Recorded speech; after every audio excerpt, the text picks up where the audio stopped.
When you hear the word biotechnology, you probably picture advanced concepts like animal cloning, CRISPR, and glowing test tubes. But simple yeast fermenting in a brewery or the enzymes lifting stains in your laundry detergent are also products of biotechnology. Because the field covers everything from Neolithic cheesemaking to modern gene editing, it eventually became too broad to define with a single word. To manage this complexity, Paweł Kafarski introduced a 10-color coding system in 2012, allowing scientists and policymakers to track and coordinate efforts across the entire field. This system organizes the technical and ethical challenges of modern science into a single, navigable map.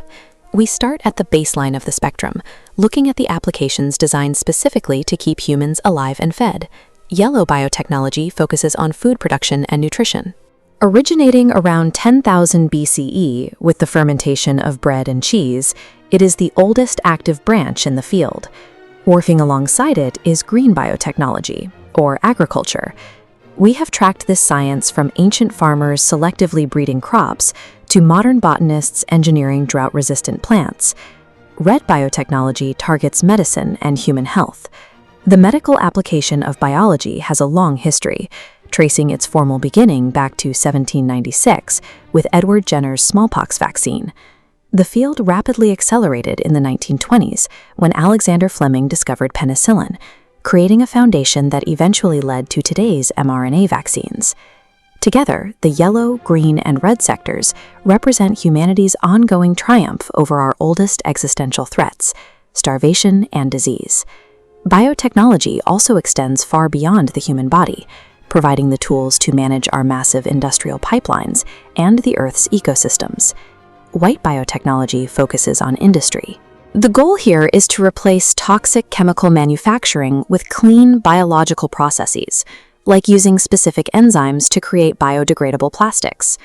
While industrial biotech sounds modern, its scientific roots actually began in the 1850s, when Louis Pasteur finally proved the exact mechanics behind microbial fermentation. Gray biotechnology targets the environment directly. This includes bioremediation, a process where engineered microbes are deployed to safely consume oil spills and clean up heavy metals.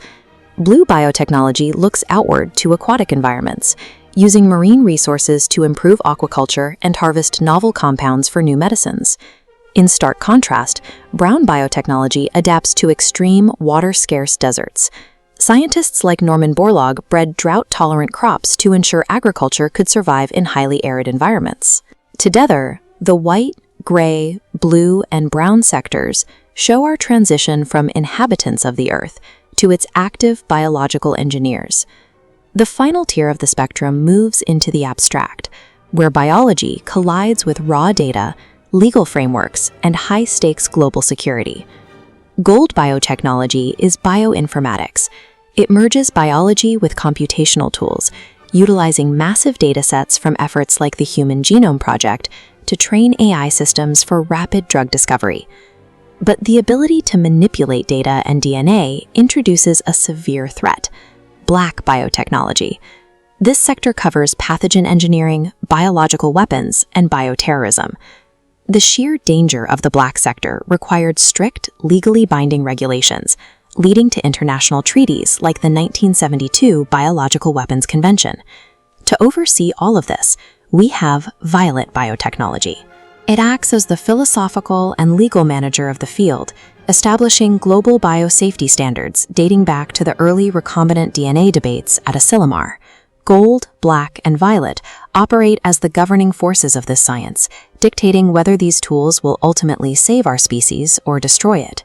Seen together, the 10 colors of the biotech spectrum function as a single, interconnected network.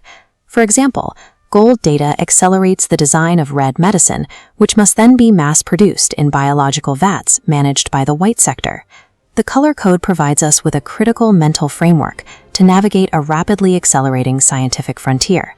By mapping the complete spectrum of what science can do, humanity is empowered to use the violet sector to decide what it should do, ensuring the black never eclipses the life-giving forces of red, green, and blue.